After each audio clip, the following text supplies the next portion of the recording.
Claude-Henri, bonjour. Le Club des Vigilants est très heureux de vous accueillir aujourd'hui. Alors peut-être avant de vous présenter et de vous passer la parole, si vous le permettez, je voudrais rendre hommage à Henri Herman. Henri Herman nous a quittés ce week-end. C'était, alors pour le club, quelqu'un de très important, hein. Il a été de l'aventure du club dès le début. Il était proche et il a aidé ses fondateurs Bernard Ezambert et Marc Ullmann. Voilà, je crois qu'on peut dire que c'était un grand monsieur, un grand homme de l'industrie, un capitaine d'industrie comme on dit, et aussi, je crois, un homme passionné par la presse. Et un grand ami de la gauche réformiste, hein. Il a supporté Pierre Mendès France, Michel Rocard et plus récemment Michel Macron. Voilà. Donc le club lui rendra hommage dans sa lettre. Il y a déjà un article qui est paru sur le blog, mais je voulais profiter de cette occasion. Alors, pour le sujet qui nous occupe aujourd'hui, je crois qu'on a un contexte tout à fait favorable, puisque hier, la COP 22 a commencer. Et puis, il y a sans doute un autre événement qui aura beaucoup d'impact, c'est évidemment les élections américaines aujourd'hui. Je rappelle que vous êtes physicien et d'origine et depuis économiste. Vous avez dirigé pendant de nombreuses années le laboratoire d'économétrie de l'école polytechnique. Vous avez été membre du conseil d'analyse économique auprès du Premier ministre entre 1997 et 2002. C'était Lionel Jospin à l'époque qui était Premier ministre. Vous êtes aujourd'hui professeur à l'université Columbia aux États-Unis et vous présidez le conseil scientifique de l'IDRI, qui est un organisme de recherche consacré aux questions de développement durable de Sciences Po. Voilà. Donc vous êtes une voix qui compte dans les questions de la transition énergétique, ou pour prendre une expression qui rassemble un peu toutes les problématiques dont on va parler aujourd'hui. Je voudrais dire aussi que vous avez une voix qui porte. En 2012, vous avez démissionné de l'Académie des technologies pour montrer votre désaccord au fait que cette assemblée faisait une place trop importante à votre sens à des personnalités qui niaient en quelque sorte la réalité du changement climatique. Voilà. Et donc en l'occurrence, il s'agissait de Claude Allègre qui a régulièrement défrayé la chronique sur le sujet. Alors peut-être je peux dire pourquoi j'ai eu envie de vous inviter. Donc j'ai eu envie de vous inviter après avoir lu votre article qui a paru dans Le Monde cet été, qui était intitulé La lente émergence d'une pensée globale sur ces questions climatiques. Alors, outre que l'article était passionnant et ceux que vous m'avez communiqué d'ailleurs par la suite étaient passionnants en ce sens qui traite de nombreux aspects de la transition énergétique. J'étais très frappé par le titre, en fait. Cette idée de lenteur face à une crise qui aujourd'hui est documentée, sur laquelle il n'y a plus d'interrogation d'un point de vue scientifique. Enfin, il y en a peut-être, ça vous nous le direz. Mais donc, on est face à une crise de grande ampleur qui pourrait avoir des conséquences tout à fait dramatiques. Et pour autant, même si on constate qu'il y a un foisonnement un peu d'activisme ou de militantisme, on a l'impression qu'il y a effectivement une très grande lenteur dans notre capacité à changer les comportements, et puis donc les comportements individuels, et puis aussi à faire évoluer le monde industriel dont on connaît l'efficacité et la force quand il veut freiner des évolutions ou des transitions qui sont contraires à ses intérêts. Voilà, donc c'est un peu sur tous ces thèmes qu'on souhaitait vous entendre, et encore une fois, merci de venir partager votre expertise. Donc on a intitulé, en fait, la question qu'on se pose, c'est comment peut-on passer des intentions de l'accord de Paris, donc l'accord de Paris a été un succès, mais à quelque chose de concret, à des réalisations qui vraiment transformeront dans les faits notre façon de consommer de l'énergie et plus généralement de nous comporter. Donc c'est pour ça qu'on a intitulé cette matinale « Quelles initiatives climat, quelles initiatives pour réussir ?» Merci beaucoup pour cette introduction et merci pour l'invitation à venir discuter avec vous. Ce que vous venez de dire sur les rythmes est effectivement essentiel. J'essaierai de vous le montrer d'ailleurs. Le rythme de l'évolution, le rythme du changement climatique est rapide. Chaque année, il apparaît plus rapide que ce qu'on avait prévu l'année précédente. C'est une remarque qui m'a été faite par Nick Stern, l'auteur du premier grand rapport sur les aspects économiques du changement climatique pour le Premier ministre Tony Blair. Et d'un autre côté aussi, on a l'impression d'une incapacité de réagir à la mesure de ce qui se passe. Et là, cette impression est peut-être un peu fausse. Et c'est aussi ce que j'essaierai d'illustrer. Au mois de septembre, le président Obama a fait sa dernière visite officielle dans son État natal, Hawaï, à l'occasion de la création de la plus grande réserve marine que les États-Unis aient jamais créée, la précédente ayant été créée, il faut lui rendre ce qui lui revient, par le président George Bush, dans le Pacifique, mais plutôt du côté de la Polynésie. Donc à cette occasion, il est allé à Hawaï et il a notamment accordé une très longue interview au New York Times, entièrement centrée sur le changement climatique et sur ce que ses filles verraient dans son état natal d'ici 20 ou 30 ans, quand elles auraient elles-mêmes des enfants. Et dans cette interview, il dit notamment ceci. Mon principal conseiller scientifique, John Holdren. Holdren est un physicien de très bonne qualité, qui a su, en tant que conseiller scientifique à la Maison-Blanche, s'intéresser et intégrer toutes les disciplines importantes, pas rester sur sa discipline d'origine. Donc John Holdren venait périodiquement aux réunions du matin à la Maison-Blanche, avec quelques nouveaux graphes, dit Obama, avec quelques nouveaux tableaux, des chiffres, un rapport. And all that was terrifying. On a calculé avec une certaine précision, bon, pas à 5% près, 10, 15, ce qu'on pouvait encore mettre dans l'atmosphère comme gaz à effet de serre avant de devoir renoncer à tout espoir de ne pas dépasser les fameux 2 degrés. Et la réponse, qui est assez bien ce que vous disiez, c'est-à-dire elle est bien acceptée, elle est solide, mais elle n'est pas extrêmement précise, encore une fois, à quelques pourcents près. Il ne faut surtout pas la prendre comme une prédiction. Mais la réponse, c'est que on peut encore mettre, en termes de CO2, on peut encore mettre environ 700 milliards de tonnes.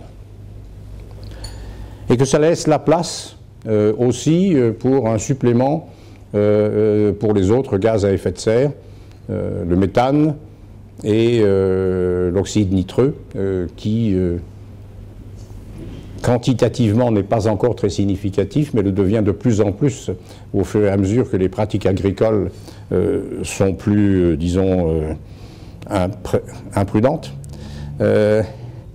et qui a un pouvoir de réflexion de l'ordre de 300 fois le pouvoir du CO2. Donc, si les quantités deviennent plus importantes pour un gaz de ce type, c'est vraiment un souci. Mais on a intégré ça. 700 milliards de tonnes, plus à peu près la moitié qu'on accorde aux autres gaz à effet de serre en équivalent CO2.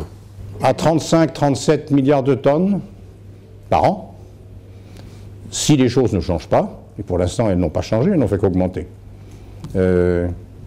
c'est certainement moins vite au cours des années précédentes qu'au début de la décennie, de la première décennie du siècle. Mais si les choses ne changent pas, 35, 37, il nous reste 20 ans. 20 ans pour mettre ces gaz dans l'atmosphère et avoir néanmoins un sérieux espoir de ne pas dépasser 2 degrés. Mais au-delà, c'est fini. Et évidemment, c'est irréversible. Alors, si on est plus ambitieux, comme Laurent Fabius, John Kerry, Laurence Ljubljana l'avaient été à la fin de la COP 21, c'est-à-dire si on inscrit 1,5 degré plutôt que 2, dans 10 ans, on atteint le plafond. Ce qui fait dire à beaucoup que ce 1,5 est totalement irréaliste. Mettez ça en parallèle avec les réserves prouvées de combustibles fossiles. Alors prouvé, ça exclut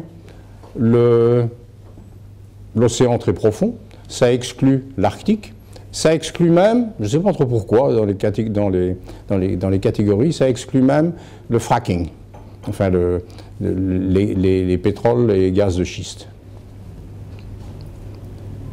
Ça exclut aussi des gisements de charbon dont on connaît l'existence, mais dont jusqu'à présent, je vous en donnerai un exemple tout à l'heure, on n'a pas encore trop envisagé l'exploitation. Donc, c'est assez conservateur, comme disent les Américains, au point de vue définition. N'empêche que conservateur ou pas, il y en a pour l'équivalent de 3000 milliards de tonnes de CO2 si on les brûle tous. Ce qui fait dire au gouverneur Carney de la Banque d'Angleterre, qui est aussi le président du conseil de précaution financière du G20, je vois venir une collision entre le climat et les cotations boursières des compagnies productrices de combustibles fossiles, dont le niveau est largement dépendant des réserves qu'elles contrôlent. Que ça veut dire contrôler maintenant, si on ne peut plus les exploiter. Donc effectivement, un rythme rapide d'évolution qu'on devine à travers certains événements météorologiques extrêmes. En Inde cette année, de façon définitive en Australie. Et on sait, en Australie, c'est un des cas où on sait parfaitement bien décrire le lien entre changement climatique et sécheresse. Dans d'autres cas, on ne sait pas très bien quel est le poids des fluctuations météorologiques et quel est le poids du changement climatique. Mais sur le sud de l'Australie, c'est parfaitement clair. Et le sud de l'Australie a connu sa sécheresse milléniale depuis 2000, à peu près sans discontinuer. Et le sud de l'Australie est aussi la plus grande région agricole du pays. Alors le mécanisme, juste pour donner cet exemple, là on le sait à la fois au niveau statistique, mais aussi au niveau en quelque sorte des mécanismes qui sont en cause, microphysique ou microéconomique si vous voulez. Le réchauffement a été suffisant déjà pour énergiser le jet au-dessus du pôle sud, et en l'énergisant, il lui donne un pouvoir d'assèchement plus important à ses franges. La frange, c'est l'Australie du Sud. C'est définitif, il est définitif que le climat de l'Australie du Sud sera un climat tendant vers la désertification, bien entendu qui peut être contré par toutes les mesures, les innovations, tout ce que peut faire un pays riche. Le désert peut fleurir quand vous avez ce qu'il faut, quand vous avez aussi une intelligence qu'il faut, voire Israël. Mais désertification définitive, tendance à la désertification. Juste pour vous donner un exemple. Ça va vite, et le temps nous est, comme je viens de l'illustrer, extrêmement compté.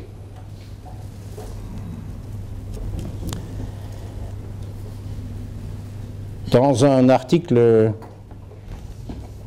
mercredi dernier, Martin Wolf, le chief économiste du Financial Times, écrit qu'il y a essentiellement 3 catégories de dirigeants politiques, ceux qui sont supposés mettre en œuvre l'accord de Paris. Il y a les hard deniers. Il y en a de moins en moins, sauf que demain, il pourrait peut-être y en avoir un de plus. Il y a ceux qui sont convaincus qu'il faut faire fort et vite. M. Fabius en est un exemple. Et un autre exemple de quelqu'un qui est au pouvoir, lui, c'est Justin Trudeau. J'y reviendrai tout à l'heure quand je parlerai de réforme fiscale. Et puis, il y a la grande masse de ce qu'il appelle les soft deniers. Ils sont pleins de bonnes intentions. Bien sûr, ils vont appliquer l'accord de Paris. De toute façon, l'accord de Paris n'est pas suffisant. Donc, si on se contente de l'appliquer, ça sera pas suffisant non plus. Madame Clinton en étant à ses yeux un bon exemple. En footnote, il dit il y a aussi ceux qui n'y pensent pas, du genre notre Premier ministre actuel. Bon, il l'aime pas beaucoup, donc laissons ça de côté.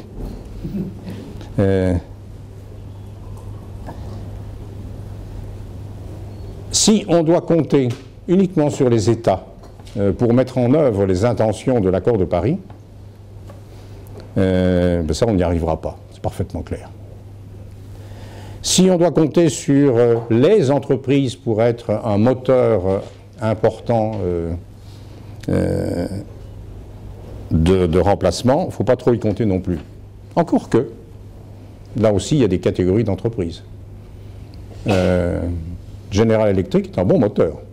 Il est évident que ExxonMobil ne l'est pas. Mais il y a d'autres moteurs. Et c'est un peu là-dessus que je voudrais passer un peu de temps maintenant. À mes yeux, l'accord de Paris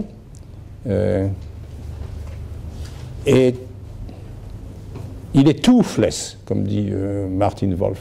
Il manque de dents. Et on ne pouvait pas lui mettre plus de dents parce qu'il y avait trop de pays qui avaient peur d'être mordus. Le Japon, par exemple, l'Inde, le Brésil. Donc on a mis d'autres choses que des dents.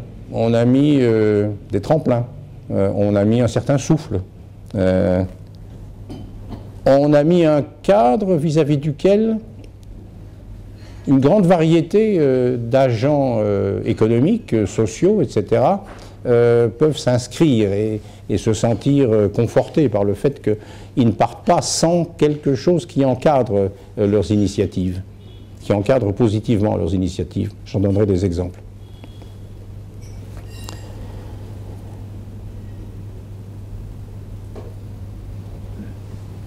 Vous parliez de la transition énergétique écologique. C'est clairement une révolution à laquelle beaucoup de grandes entreprises, beaucoup d'États sont aussi opposés que le clergé et l'aristocratie étaient opposés au XVIIIe siècle aux réformes proposées par Turgot à Louis XVI.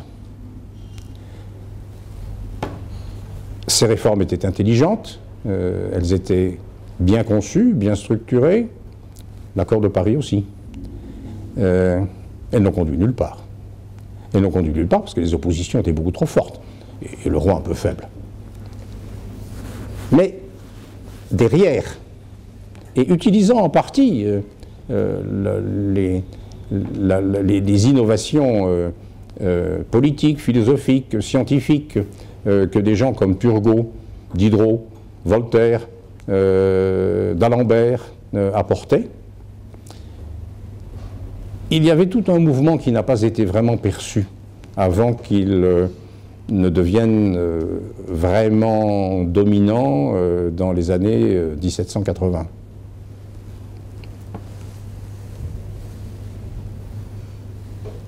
En Amérique, bien sûr, j'entends souvent citer Alexis de Tocqueville,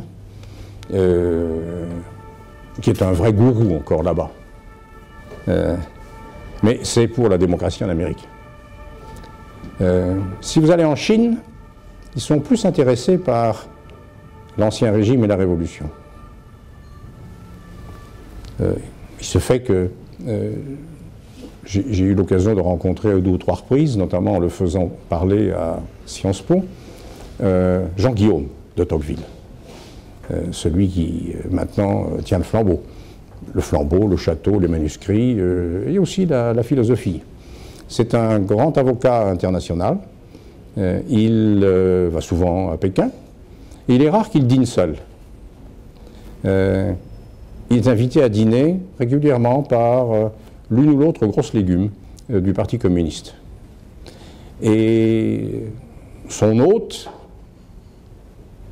a une seule idée en tête, ce que décrit Alexis dans le livre 3 de l'Ancien Régime et la Révolution, c'est-à-dire les facteurs favorisant l'apparition d'une révolution. Est-ce que vous croyez qu'on les trouve dans la situation chinoise actuelle?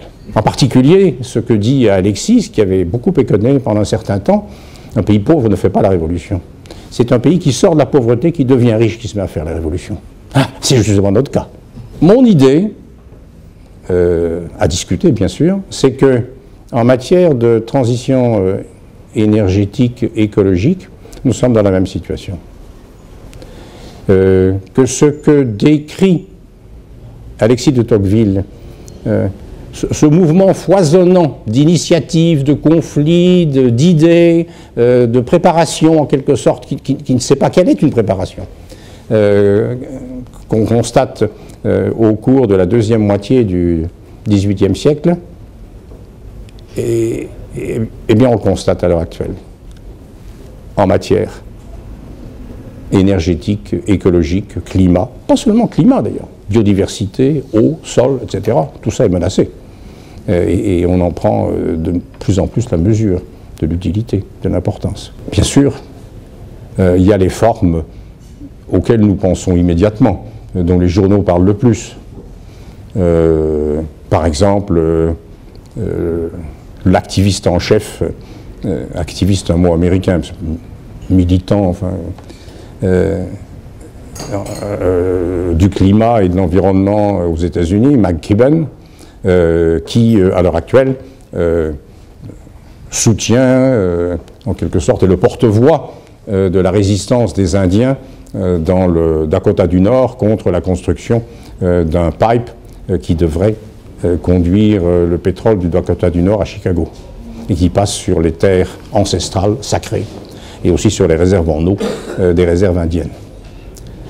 C'est lui qui avait été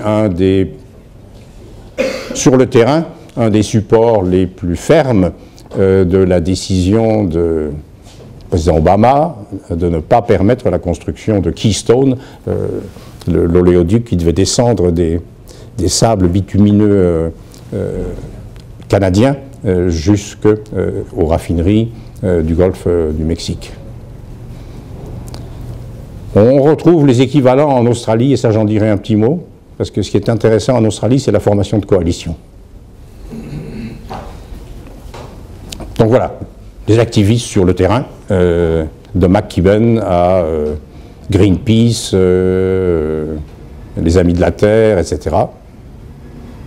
Très actifs, de mieux en mieux organisés, et une bonne imagination. Quand Vattenfall, l'entreprise suédoise qui contrôle de nombreuses mines de lignite en Allemagne, a mis ses mines en vente parce que c'était vraiment trop mauvais pour sa réputation, Greenpeace s'est porté acquéreur, pour les fermer évidemment. Ça n'a pas marché. La prochaine fois ça marchera, par exemple avec Peabody, le principal producteur de charbon américain qui est en faillite. Donc, surtout pas sous-estimer la portée de ces actions, et elles ont en plus l'avantage de faire prendre conscience à beaucoup de gens des problèmes, de ce qui se passe. Parce que ça a un côté, on participe, on prend notre destin en main, c'est spectaculaire, les journalistes sont là, etc. Mais ce mouvement à la Tocqueville qui me semble se dessiner, comme les mouvements qui ont préparé la Révolution française, est tout à fait multiforme. et probablement que les aspects activistes n'en sont pas la composante la plus importante en termes de conséquences pour l'avenir. Alors vous trouvez aussi, probablement très important, la grande alliance des grandes villes, et en particulier des villes côtières menacées par la montée des eaux. Cette grande alliance était présidée par le maire de Rio de Janeiro jusqu'il y a peu. Il est maintenant présidé par la maire de Paris. En quelque sorte, c'est un club de stimulation d'initiative et de prise de décision et qui se légitimisent les uns les autres. Paris a fait ça, c'est donc qu'on peut le faire à Londres, qu'on peut le faire à Singapour, qu'on peut le faire à Shanghai même.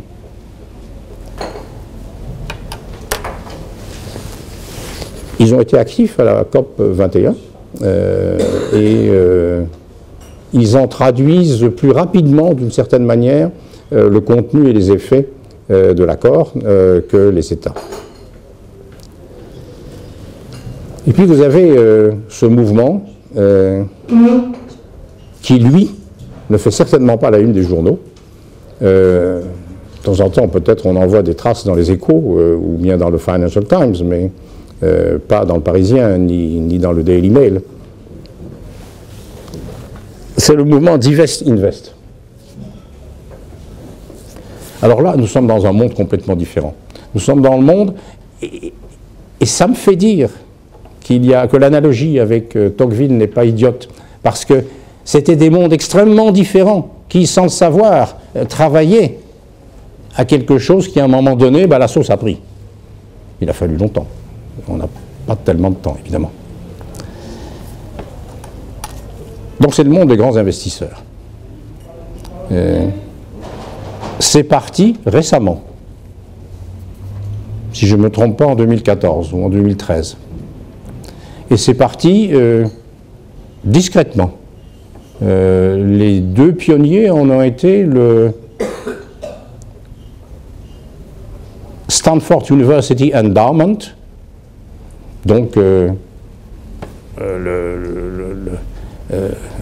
comment dirais-je, le trésor qui fait une des forces des universités américaines et qui manque tellement à beaucoup d'autres, qui, bon, c'est pas la taille d'Harvard, mais c'est quand même une vingtaine de milliards de dollars. Pour les universités, c'est important. Au niveau, bien sûr, des marchés financiers, c'est une goutte d'eau. Et ils ont pris l'initiative avec Rockefeller Brothers Fund. C'est pas la fondation Rockefeller. C'est une fondation parallèle qui a été créée par des enfants et petits-enfants de John Dee, moins, comment dirais-je, moins mainstream que ceux qui ont continué l'action industrielle ou politique et qui ont créé la fondation Rockefeller. C'est une petite fondation. Je ne sais pas exactement quelle est l'ampleur du fonds, mais enfin, ça n'atteint pas 30 milliards de dollars. Mais symboliquement, c'était remarquable qu'ils annoncent avec Stanford qu'ils allaient rebalance leur portefeuille en excluant tous les titres d'entreprises liés à l'extraction et la production de combustibles fossiles. Fossiles ou de charbon? Pardon? De combustibles fossiles ou de charbon? Eux, c'était de combustibles fossiles. Ouais. La plupart du temps, maintenant, c'est charbon, oui, vous avez raison. Mais eux, c'était combustibles fossiles, et en particulier, bon, ils ont été au bout, là, eux. Alors, on a beaucoup rigolé à propos de Stanford, ils n'en avaient pas beaucoup dans leur portefeuille. En revanche, Rockefeller, c'était important, et ils n'ont pas fait le détail entre le charbon et le pétrole. Donc un coup de semonce, évidemment rien du tout sur les marchés financiers. Sauf que ça a donné des idées. Et que là aussi c'est un mouvement intéressant, il y a eu à la fois les acteurs et les penseurs. Et le penseur celui qui a été le plus écouté, c'est Mark Carney, gouverneur de la Banque d'Angleterre. Pas tellement en tant que gouverneur de la Banque d'Angleterre, encore qu'il a dit, en tant que gouverneur, je suis responsable de la régulation des compagnies d'assurance, et les compagnies d'assurance, si elles ne prennent pas bien en compte le changement climatique, elles vont avoir de très gros problèmes, et nous aussi. Mais c'était plus en tant que président du groupe créé par, enfin du conseil créé par le G20 qui siège à Bâle, qui est donc le conseil de stabilité financière. Et c'est lui qui a le premier mis sous le nez des financiers ce problème. Ou bien on fait exploser le climat, ou bien on laisse la plupart des réserves de combustibles fossiles dans le sol. Et vous, gestionnaire de portefeuille, vous devez en tenir compte. Rapidement, certains faits lui ont donné raison, en particulier la faillite d'une trentaine de compagnies productrices de charbon aux États-Unis, et en particulier la première d'entre elles, Peabody.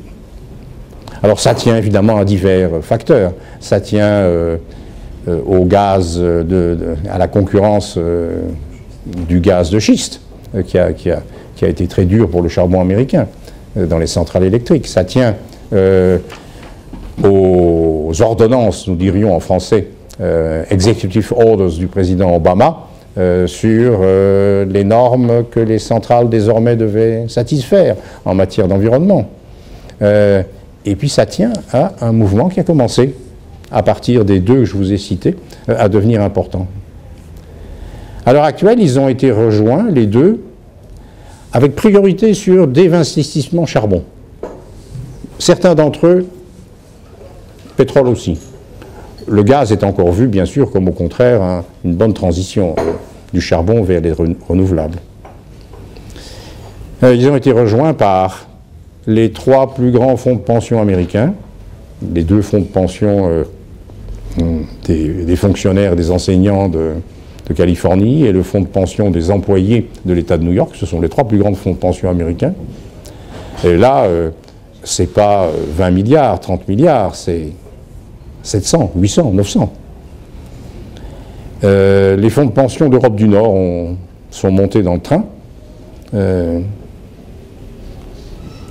Les fonds souverains, certains fonds souverains, un petit nombre. Ça n'a pas été aussi... le mouvement n'a pas été aussi répandu que pour les fonds de pension, mais quand même un petit nombre qui comporte le plus grand d'entre eux, le fonds norvégien, qui n'avait pas trop envie de le faire.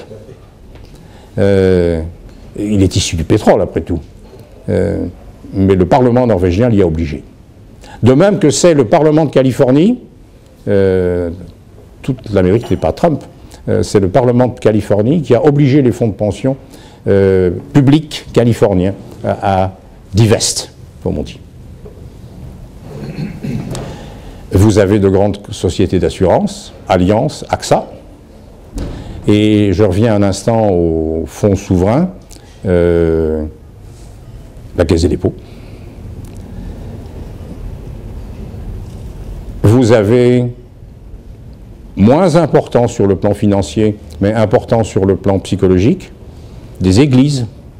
Évidemment pas l'Église catholique de France, elle n'a pas un rond à placer, mais l'Église anglicane, certaines églises baptistes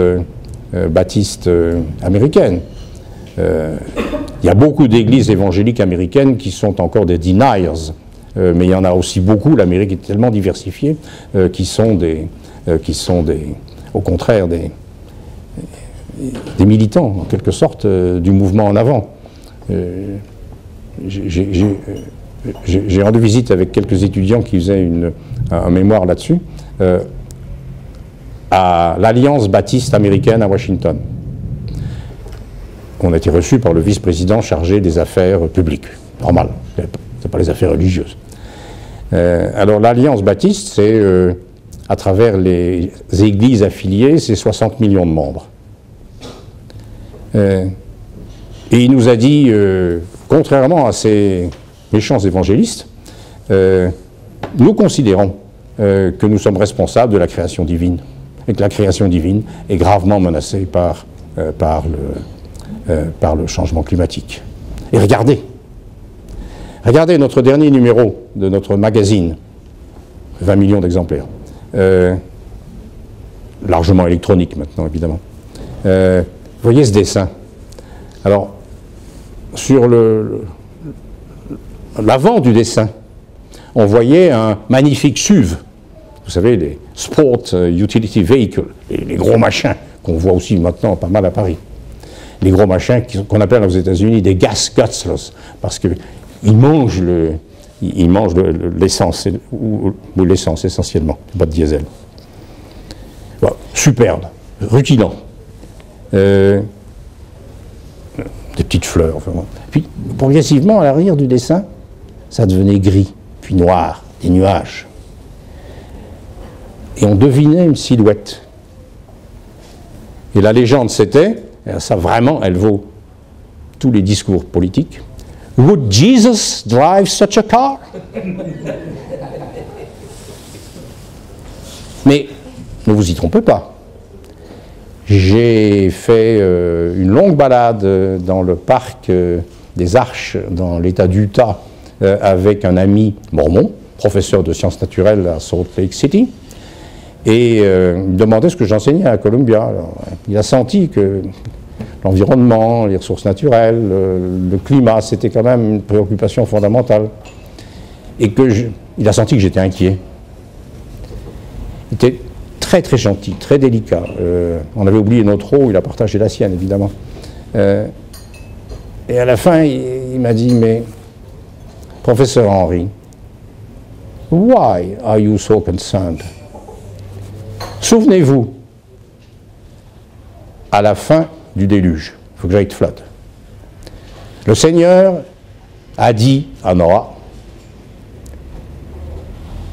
je suis honteux du mal que j'ai fait à ma propre création. Mais sois-en assuré, Noah, ça n'arrivera plus jamais. Alors, pourquoi est-ce que vous faites du souci, professeur Henry? Une sincérité absolue, et je l'envie. Il ne se fait pas de soucis pour l'avenir de ses enfants, lui.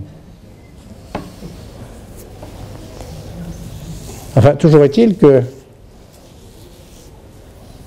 le divest invest, parce que vous divestez, mais vous replacez une partie de l'argent, par exemple dans des entreprises qui font de la rénovation de bâtiments, ou vous la placez dans des entreprises comme General Electric, ou vous placez dans des entreprises qui font des turbines, des éoliennes, etc., etc. Donc il y a divest invest. Vous ne replacez pas systématiquement là-dedans tout ce que vous avez divest, évidemment. À l'heure actuelle, il n'y a pas assez de possibilités encore d'investissement. C'est devenu un énorme mouvement. Et ce n'est pas un mouvement de militants.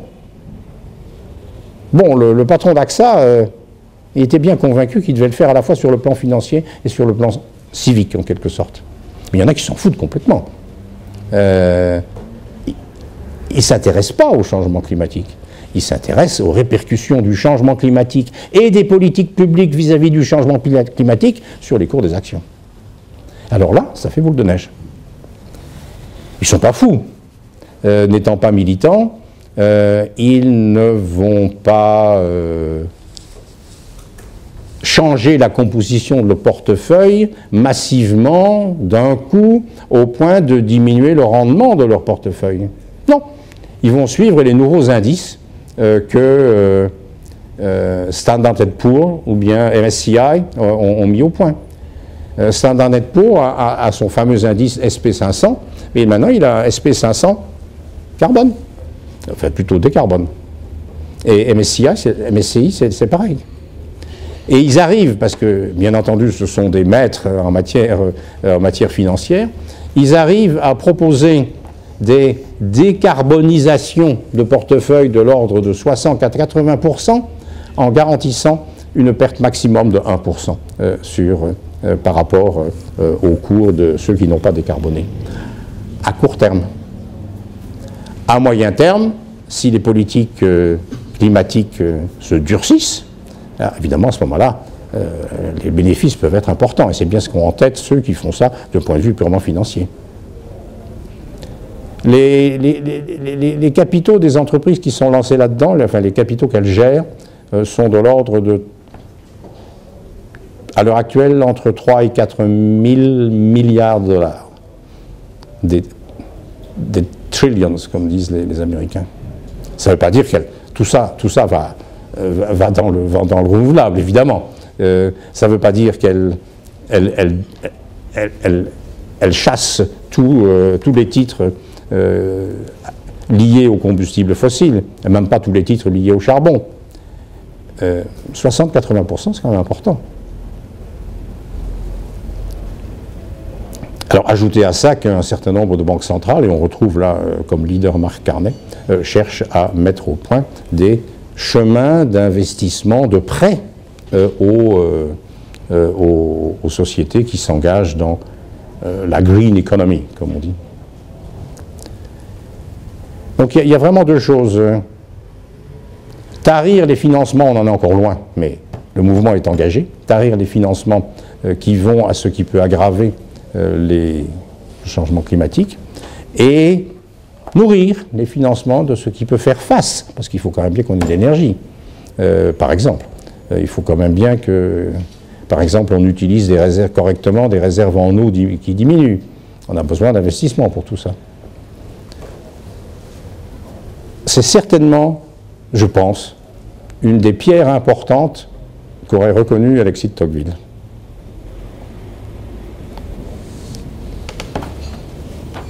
Alors un exemple vivant, où on retrouve une intéressante coalition d'activistes, au sens, on est sur le terrain, on fait des manifestations, on publie des communiqués, on fait des rapports souvent extrêmement fouillés et structurés comme le fait Greenpeace. Des banques qui étaient engagées dans des financements d'investissement charbon, et des autorités publiques, en contradiction totale les unes avec les autres. Le gouvernement fédéral poussant à l'ouverture de nouvelles mines et le gouvernement de l'État, de l'État intéressé, le Queensland en l'occurrence, s'en effrayant de plus en plus.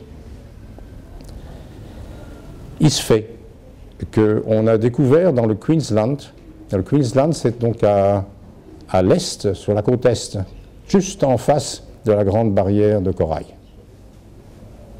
On a découvert ce qui est probablement le plus grand gisement de charbon inexploité au monde à l'heure actuelle.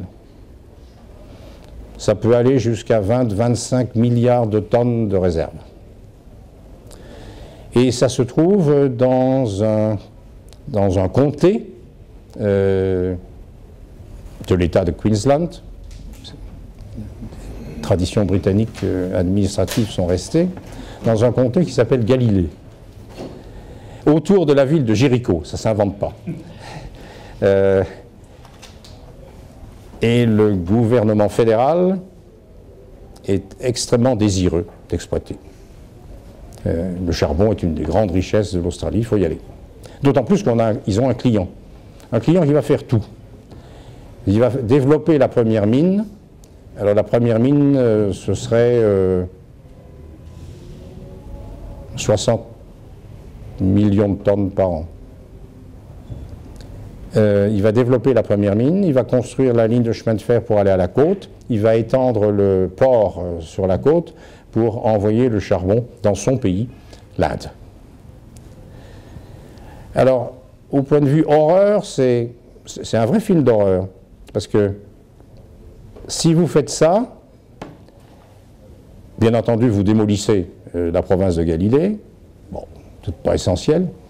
Le trafic, l'extension des travaux, et en particulier les travaux de dragage, et le trafic du charbon à travers le parc national de la Grande Barrière de Corail va achever de détruire celle-ci.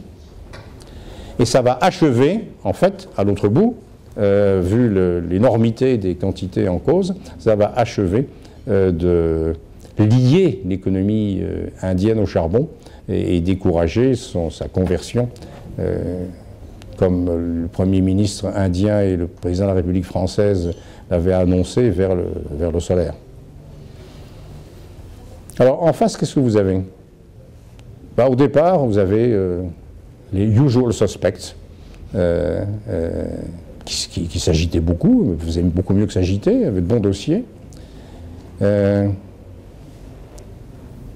projet pareil mobilise généralement des financements qui sont apportés par un consortium de grandes banques internationales, et un nombre important de grandes banques internationales. Et il y avait dedans la Morgan Chase, BNP, Crédit Agricole, là aussi des usual suspects en matière de financement charbon. Mois d'avril de l'année dernière, ils ont publié un communiqué disant non, pensons qu'il n'est pas dans notre intérêt commercial de poursuivre. Alors ça, c'est très encourageant, parce que quand ils commencent à se dire que ce n'est pas dans leur intérêt commercial, c'est sérieux. C'est aussi une question de réputation. Mais non. Bon, on peut s'en passer. Il y a 4 grandes banques australiennes, il y a d'autres banques américaines qui étaient prêtes à continuer, en particulier Bank of America. Et il y a 4 grandes banques, il y a un quatuor de grandes banques australiennes, dont l'une d'elles était le chef de file organisateur du consortium des banques qui devaient financer. Parce que ça, il faut quand même énormément d'argent. Il y en avait 2 des 4 qui ne s'étaient jamais vraiment intéressés. 2 autres, au contraire, avaient tout le bras dedans. Et une des 2 a dit si ce n'est pas l'intérêt de Morgan, ça ne doit pas être le mien non plus. Je me retire. Alors, coup de tonnerre, le chef de file a dit je ne peux rien avoir à faire avec ça. Débrouillez-vous sans moi. Ça a donné évidemment une crédibilité au mouvement des protestataires qu'ils n'avaient pas nécessairement eux-mêmes.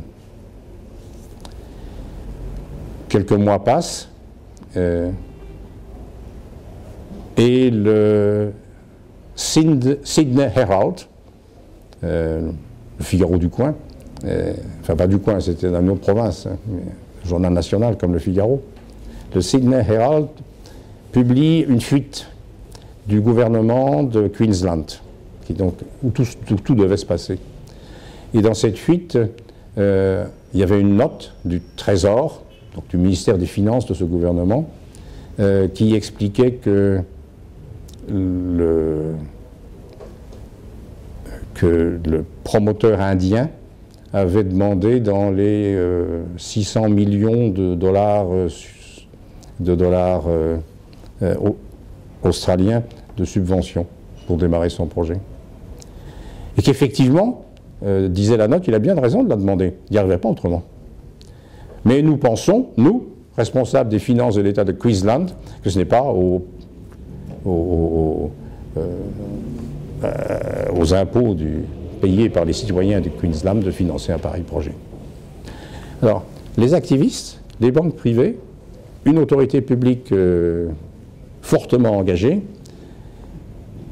la conclusion qu'on en a tirée, c'est que malgré le support du gouvernement fédéral, c'était plus une affaire dans le sac. Il y avait de bonnes chances que finalement ça ne se fasse pas. Alors, que ça se fasse ou que ça ne se fasse pas, l'essentiel, c'est en quelque sorte l'illustration de ces coalitions qui commencent à se faire entre ce que les Américains appellent des strange bedfellows, des drôles de gens qui partagent un lit où on ne les attendait pas. Un dernier terrain, avant que je conclue, un dernier terrain de... Mélenchon appellerait ça des luttes. Mais ce sont les luttes, et elles sont indispensables, parce qu'en face, il y a de quoi lutter.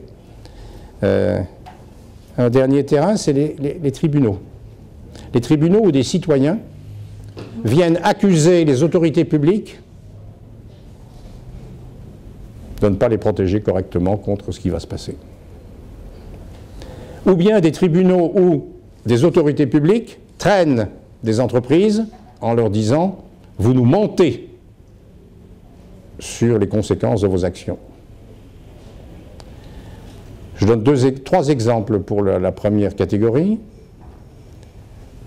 Des lycéens d'un lycée du Texas ont attaqué le régulateur pour l'environnement, qui en fait est le régulateur des chemins de fer. Au Texas, rien n'est jamais comme ailleurs. Qui ont attaqué le régulateur de l'environnement pour ne pas les protéger correctement contre les conséquences, en particulier sécheresse, mais aussi comment dirais-je, inondations, etc. Enfin, tous les événements extrêmes du changement climatique. On pensait que le juge considérerait cette action comme irrecevable. Non. Non. Ce qui a amené l'État du Texas à aller en appel. Et on attend ce que l'appel va donner à la matière.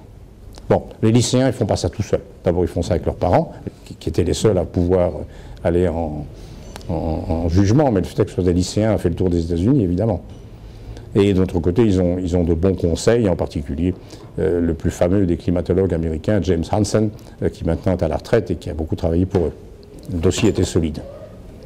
Deuxième exemple, un fermier pakistanais attaque l'État du Pakistan, non plutôt une province du Pakistan, un État du Pakistan, mais pas les Pakistan fédéral, pour négligence en matière de protection contre les inondations.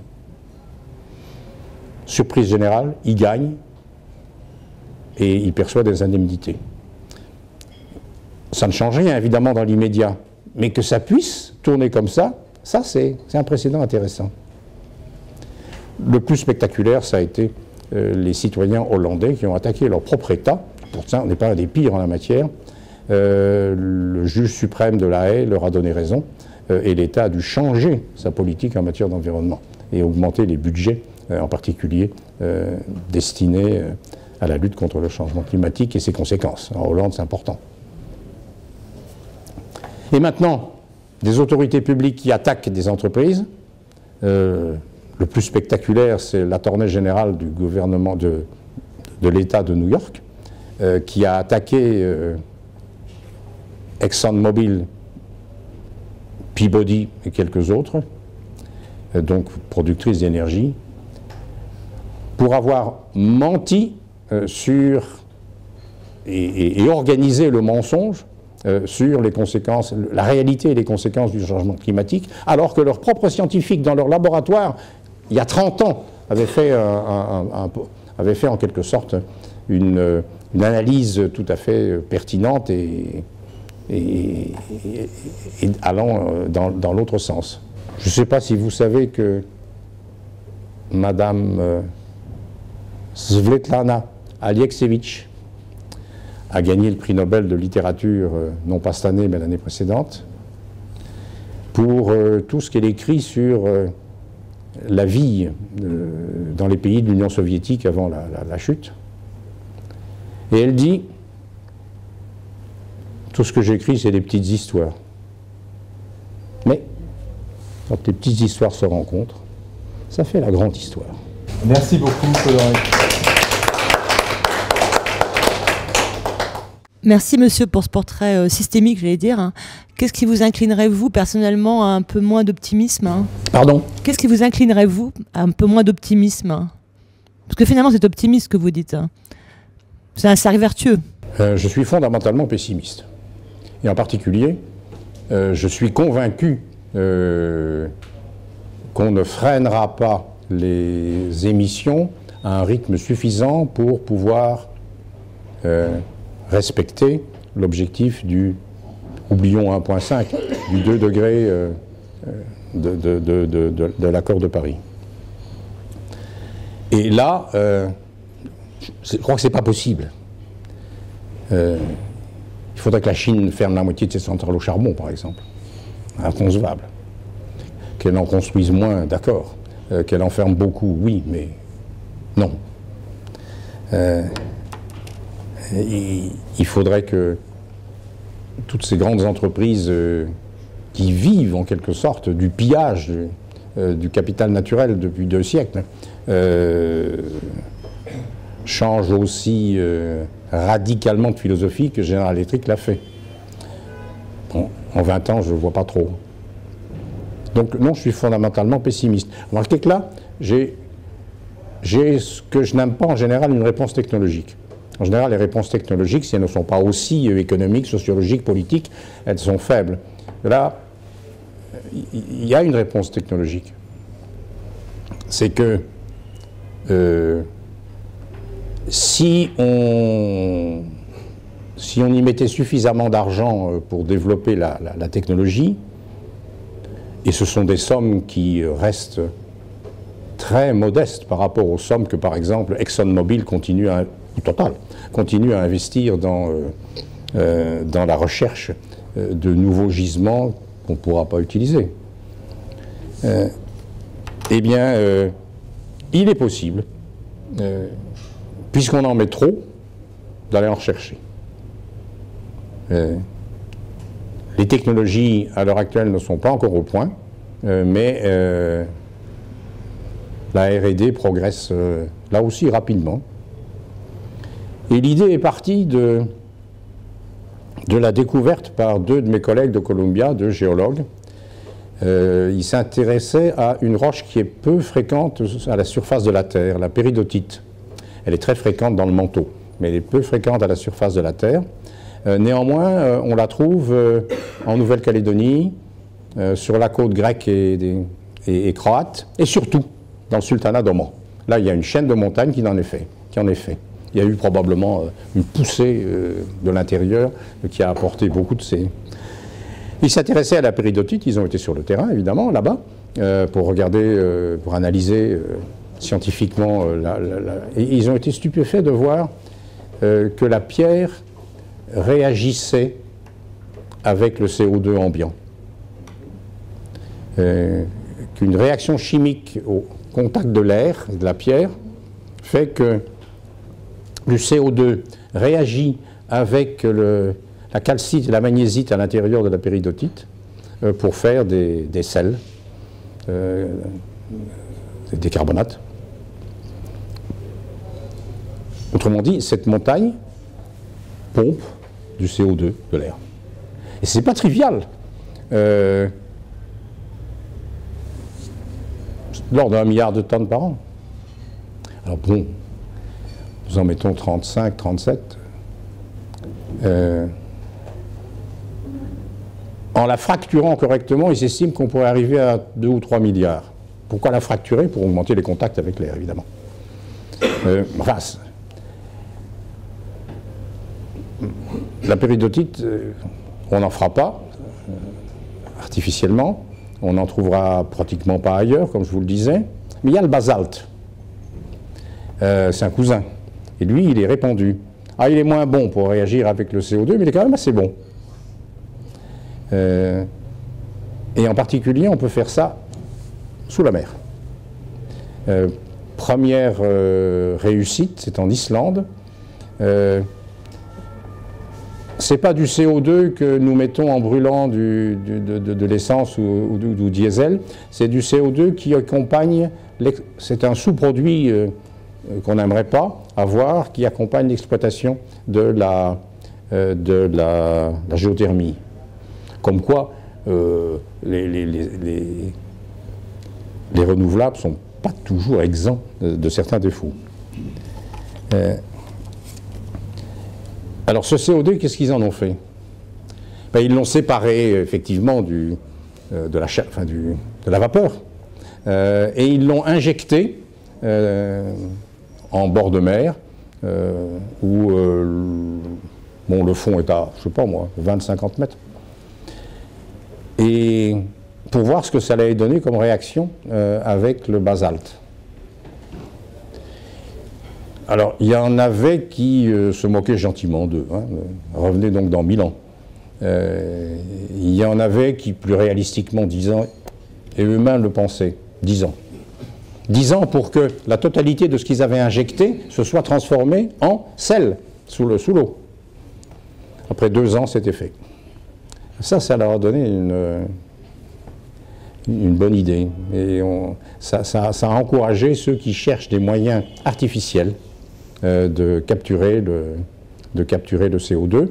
Et en particulier, on le fait maintenant à l'Université de l'Arizona, ainsi qu'en Californie, à Harvard et en Suède. On le fait avec des panneaux d'un plastique qui a été inventé pour ça, qui absorbe le CO2, puis on le lave, puis on remet le plastique. C'est un peu moins bien parce que on l'a, il faut le stocker. Mais néanmoins, si vous mettez 1 million de stations qui font ce travail dans le désert de l'Arizona et que vous injectez, il n'y a pas de gens qui protestent, le sol est bon. Alors là, c'est 7-8 milliards de tonnes que vous pouvez récupérer. Donc il faut y penser, sérieusement. En tout cas, très encourageant de voir que même une question sur le pessimisme vous renvoie à des pistes optimistes. Bonjour monsieur, merci pour ces commentaires qui nous donnent de l'optimisme, évidemment. Mais moi, je suis un petit peu comme vous, je suis un peu pessimiste, parce que peut-être scientifique de formation à l'origine. Je suis plutôt réaliste. Alors, je voulais vous poser une question, mais il y en a une, vous y avez répondu en partie, c'est-à-dire que je me suis toujours intéressé à l'opportunité de quelque chose qui n'intéresse pas les gens, c'est la géothermie profonde. C'est-à-dire, en fait, il y a plusieurs expériences, il y en a à l'étranger, il y en a en France, en Alsace, dans le Fossé Rhénan, etc., où on peut transformer à 5000 mètres de profondeur, enfin pour faire rapidement, de l'énergie calorifique, principe de Carnot, en électricité. Alors, il peut y avoir des effets de bord, secondaires, etc. Mais pourquoi se fait-il que cette piste, j'ai vu ça avec les gens de l'ADEME et l'époque, n'est pas plus creusée? On m'a dit qu'il y avait des freins. Et la question première qui était celle-là, c'est un petit peu plus fondamentale parce que en tant que scientifique, j'ai toujours tendance à me poser des questions et à me demander si vraiment la vérité, elle existe ou pas. Or, en fait, si on est tous conscients que, effectivement, premier, qu'on produit plus depuis relativement peu de temps d'ailleurs, si vous voulez, du gaz carbonique, parce qu'autrefois on a vécu sans pétrole. Les Anglais ont oublié les pétroles au Moyen-Orient, il y a fort longtemps. On a vécu sans pétrole, on pourrait revivre sans pétrole. Mais la question, c'est le rythme de changement du climat. Comment se fait-il? Est-ce que ce n'est pas plutôt, on n'a pas créé un accélérateur du changement climatique? Parce que tout le monde apprend quand il prend des ouvrages scientifiques qu'il y a 20 000 ans, ou peut-être un petit peu plus, il y a eu de très nombreux changements de climat. Que la Méditerranée s'est faite, que nous avions de la banquise dans le sud-ouest, où je suis né, etc. Donc comment est-ce que les scientifiques peuvent-ils être sûrs que ce n'est que l'homme qui va provoquer le climat et qu'il n'y a pas un facteur naturel? Vous parlez de climato-sceptiques. C'est un peu méchant vis-à-vis des gens qui n'ont pas le discours dominant. Ils sont plutôt sceptiques sur les mesures qui sont décidées pour contrer cette évolution, en effet, très forte du climat. Claude Allègre, on a cité son nom, Claude Allègre pensait justement qu'on n'avait pas du tout assez investigué le problème du cycle de l'eau. L'eau, la vapeur d'eau sur Terre, c'est un agent formidable et on ne fait pas beaucoup d'efforts pour maîtriser et peut-être même agir sur le cycle de l'eau. Et je rejoins tout à fait Henri Paul quand il dit que on n'est pas tout à fait sûr que cette évolution climatique constatée soit le fait uniquement de l'homme. Les causes naturelles sont peut-être prédominantes. Alors, voilà, je rejoins Henri Paul. Nous avons quand même une contestation sérieuse des mesures qui sont proposées pour agir. D'abord, je veux souligner le fait que bien que j'ai été physicien,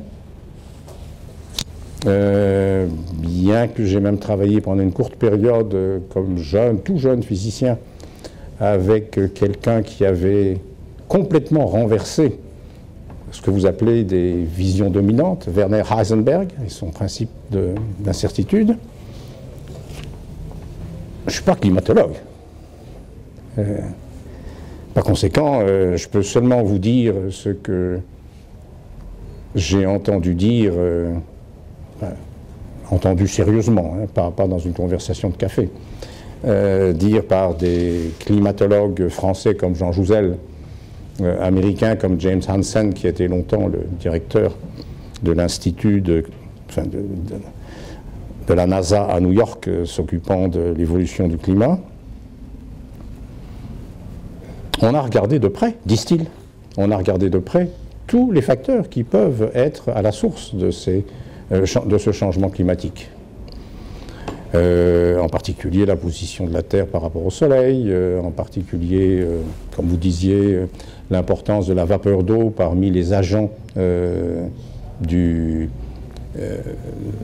les gaz à effet de serre.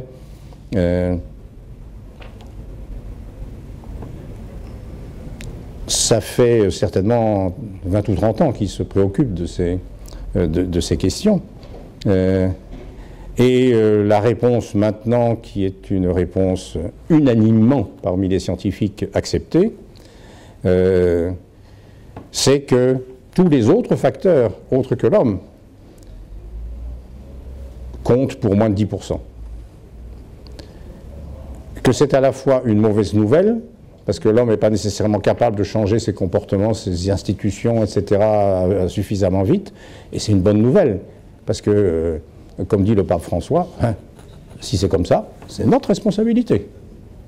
Exerçons-la. Alors la vapeur d'eau, c'est très intéressant. Lorsque l'effet de serre a été diagnostiqué pour la première fois dans les années 1820 par un mathématicien et physicien français tout à fait célèbre, Joseph Fourier, qui a dit s'il n'y avait pas l'effet de serre, la température moyenne de la Terre serait à moins 18 degrés. Puisqu'elle est à 15, c'est qu'il y a quelque chose dans l'atmosphère qui nous renvoie de la chaleur. Et Dieu merci. Lindal, 40 ans après, c'est Tyndall, pardon, Lindal c'est un économiste. Tyndall, le physicien et chimiste irlandais travaillant à Londres, s'est posé la question, oui, mais quel gaz? Et il a travaillé pendant 10-15 ans à identifier les gaz qui étaient responsables de l'effet de serre. La vapeur d'eau, le CO2 et le méthane. Il ne pouvait pas voir, bien sûr, l'acide nitreux et encore moins les chlorofluorocarbones ou les hydrofluorocarbones. Et il les a caractérisés.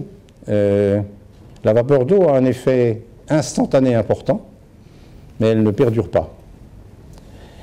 Au contraire, le CO2 a un effet instantané moins important, mais il est pratiquement éternel. Sauf si les forêts ou les océans le captent. Et le méthane, c'est entre les deux. Demi-vie nettement inférieure à celle du CO2, mais pouvoir de réflexion de l'ordre 60 fois au début de son existence et 30 fois à la fin, c'est-à-dire 30 ans après. Donc, dans un mouvement de fond, et nous sommes dans un mouvement de fond,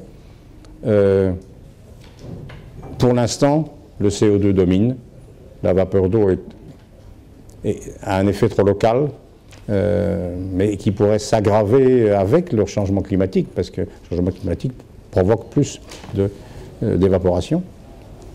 Et le méthane, ben le méthane, oui, le méthane, ça c'est peut-être l'ennemi numéro 1 de demain.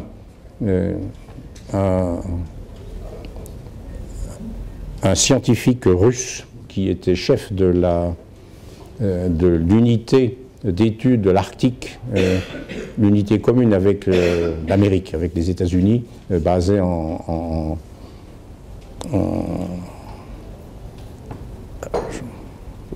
dans la capitale, comment s'appelle l'État du Nord?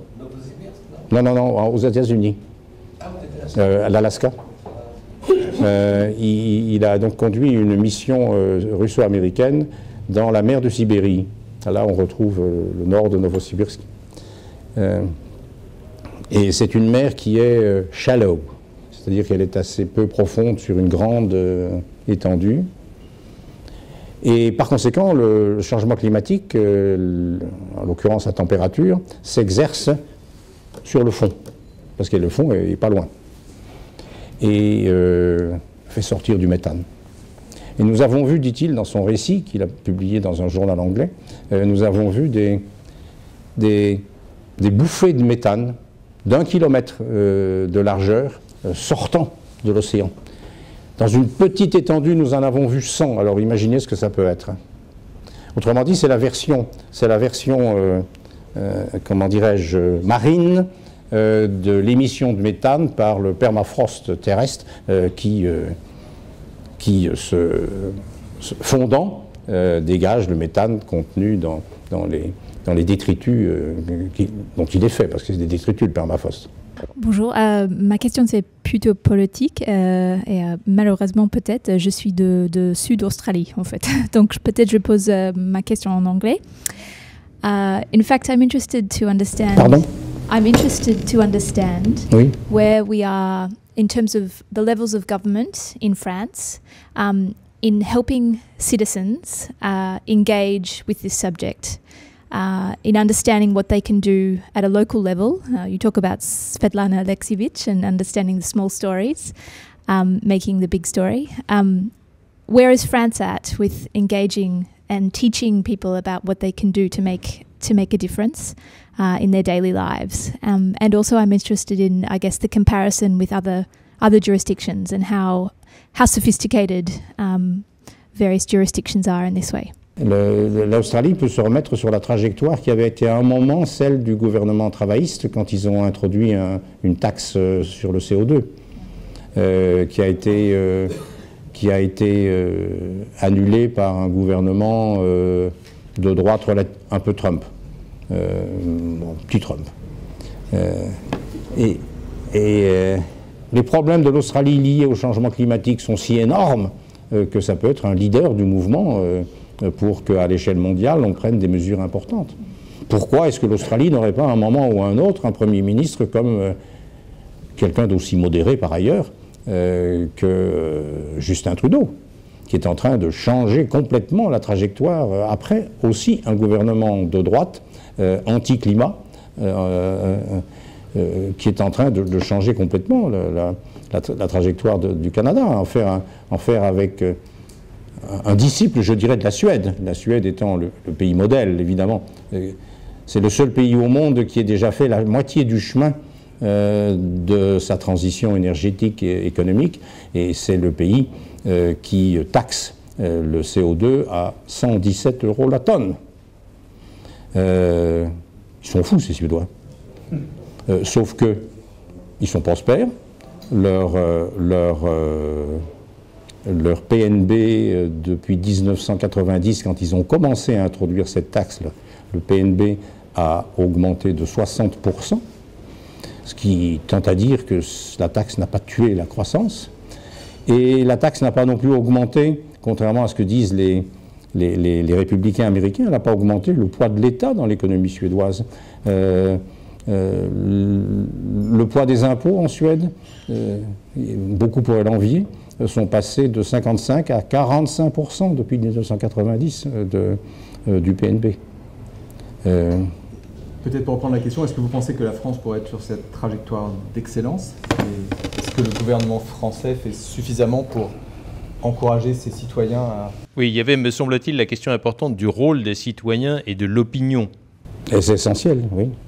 Mais l'opinion, on est un peu mou en France.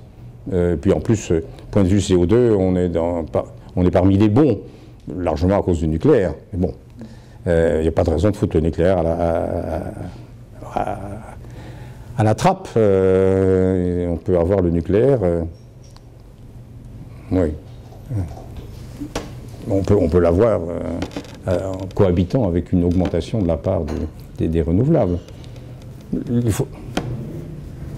Du point de vue intérieur, les Français ne sont pas très motivés, on peut les comprendre.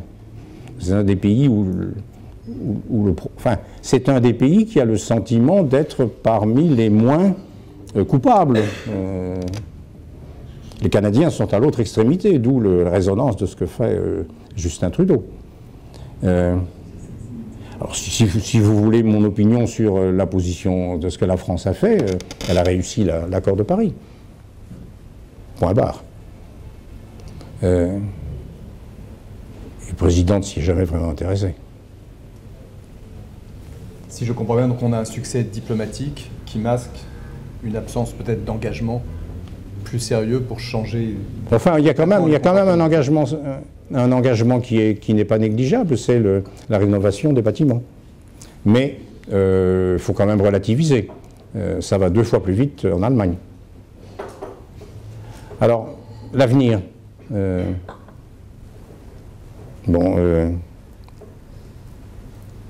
Il faut évidemment distinguer 2 choses.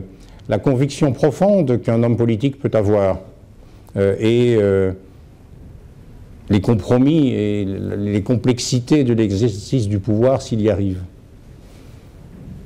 Pourrait être très bien illustré, on verra dans les années qui viennent éventuellement, par Alain Juppé.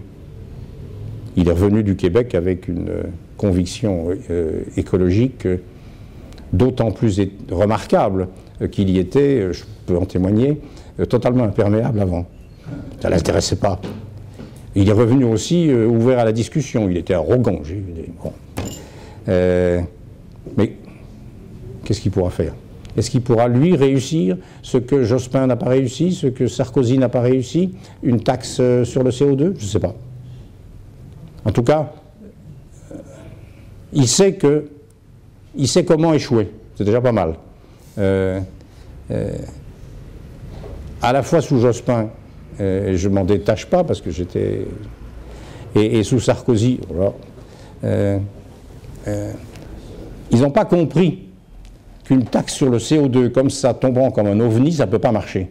Ça doit s'insérer non seulement dans une réforme fiscale d'ensemble, mais même dans une réforme d'ensemble, par exemple en Suède, lorsque la taxe a monté et que ça a, par exemple, créé de gros problèmes à des banlieusards dépendant de leur voiture, ben, ils ont allongé les lignes de transport suburbaines.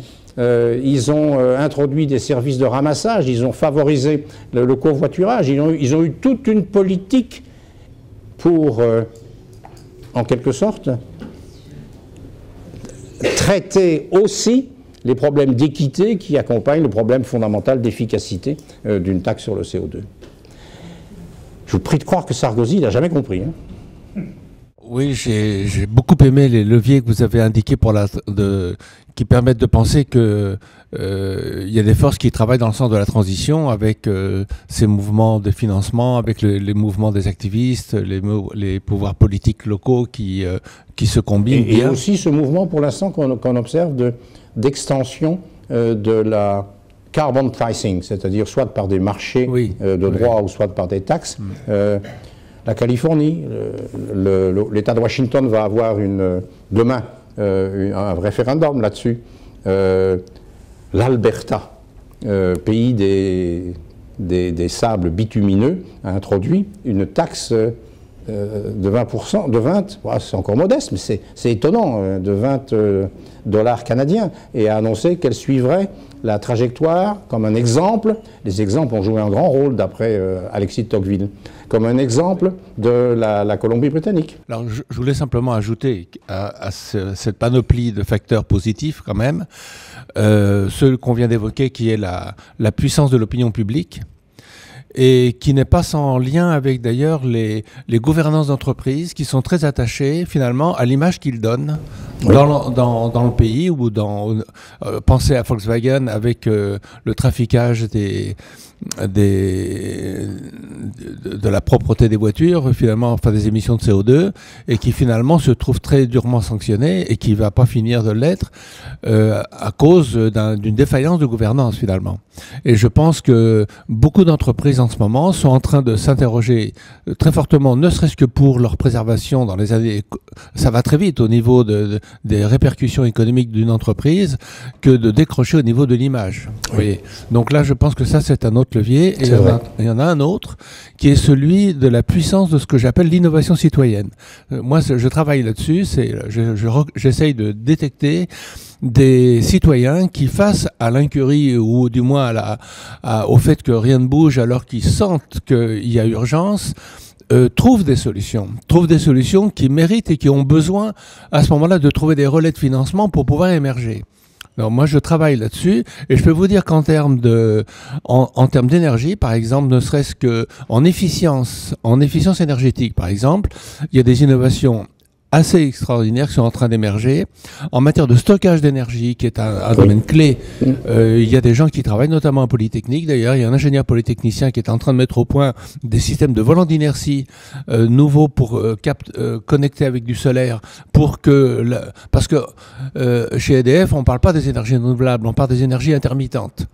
Hein, parce que il n'y a pas toujours du soleil, il n'y a pas toujours. Donc le problème du stockage est une clé, et la clé, ça peut être un volant énergétique tout simple qu'on est en train d'inventer pour le rendre pas cher et accessible à tous. Vous voyez, donc ça c'est c'est une marge de manœuvre dont j'aimerais bien parler avec vous éventuellement si ça. Volontiers, très volontiers, oui.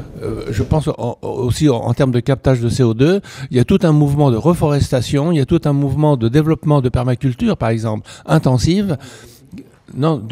Oui, mais il y a tout un champ de développement de spiruline, il y a toute une tas de choses qui font qu'on capte du CO2 de manière volontaire par le biais de la production agricole, d'une nouvelle biomasse qu'on n'avait pas jusqu'à présent. Voilà, donc je pense certainement, que ce sont des éléments. Il y a même des mouvements citoyens, j'en connais un impressionnant, parmi les Indiens Suruwi en Amazonie, qui allie une utilisation, c'est vraiment assez extraordinaire, des connaissances ancestrales de la forêt et des... Pardon ? Non, oui, ça c'est un sous-produit important, oui. Des connaissances ancestrales de la forêt et de la science forestière moderne. Et leur chef, qui était à la conférence à Paris, qui est le seul amérindien à avoir un degré universitaire en biologie, mais qui est en même temps très traditionnel, a convaincu Google de mettre au point une application qui leur permette d'identifier très rapidement si des bandits, en quelque sorte, pénètrent dans leur pays, leur sous-pays, pour couper les arbres, pour mettre le feu éventuellement. Alors, ils ont tout un système électronique d'identification de malfaiteurs, mais malfaiteurs à grande échelle. Et à ce moment-là, ils peuvent immédiatement dire à la police fédérale, c'est là. Et la police est capable d'y arriver quand les types sont encore là. Merci, Claude Henry. Le mal qu'on souffre patiemment comme inévitable semble insupportable dès qu'on conçoit l'idée de s'y soustraire. Alexis de Tocqueville, livre 3. Merci.